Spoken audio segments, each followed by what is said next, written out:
Hello guys, ഇന്നത്തെ കഥ വേറെ ഒന്നുമല്ല, ഒരമ്പലത്തിൽ പോക്കാട്ടോ. ഒന്നല്ല, 2-3 അമ്പലം.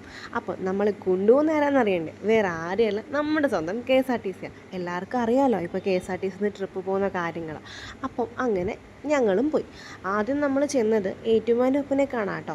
ഓരോ അമ്പലങ്ങളിൽ പോകുമ്പോഴും അവിടുത്തെ ഐതിഹ്യങ്ങൾ നമുക്ക് സാറ് വ്യക്തമാക്കി തരുന്നുണ്ട്.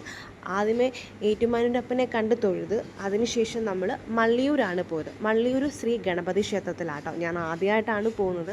അവിടെ ചെന്ന് അവിടെ അന്നദാനം ഉണ്ടായിരുന്നു കേട്ടോ. രാവിലെ മുതൽ അന്നദാനം ഉണ്ട്. അതും കഴിച്ചിട്ടാണ് നമ്മൾ ആ അമ്പലത്തിൽ നിന്ന് ഇറങ്ങിയത്. ആ അമ്പലത്തിൽ നിന്ന് ഇറങ്ങിക്കഴിഞ്ഞിട്ട് നമ്മൾ പോയത് തളി ശ്രീ മഹാദേവ ക്ഷേത്രത്തിലാണ് കേട്ടോ, കടത്തുരുത്തി.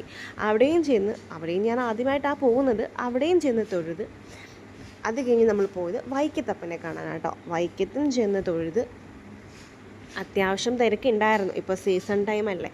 അപ്പം അവിടെയും ചെന്ന് തൊഴുതിട്ട് നമ്മുടെ ഡെസ്റ്റിനേഷൻ ഇതൊന്നും അല്ലായിരുന്നു, തിരുവരാഴിക്കുളമായിരുന്നു. അവിടെ പോകാനാണ് നമ്മൾ പ്ലാൻ ചെയ്തത്. അപ്പോൾ അവിടെ പോകുന്നതിന് മുമ്പ് സാറ് നമുക്ക് അവിടുത്തെ ഐതിഹ്യങ്ങൾ പറഞ്ഞിരുന്നുണ്ട്. അത്യാവശ്യം തിരക്കുണ്ടായിരുന്നു. കുറച്ച് നേരം ക്യൂവിലൊക്കെ നിൽക്കേണ്ടി വന്നു. ഉച്ചയായപ്പം നടയൊന്ന് അടച്ചിട്ടുണ്ടായിരുന്നു. അപ്പം അതിൻ്റെയും കുറച്ച് നേരം ഒന്ന് പോസ്റ്റായി അവിടെ നിൽക്കേണ്ടി വന്നു. അതിനുശേഷം നമുക്ക് ദേവിയെ കാണാൻ പറ്റി, നന്നായി തൊഴാൻ പറ്റി.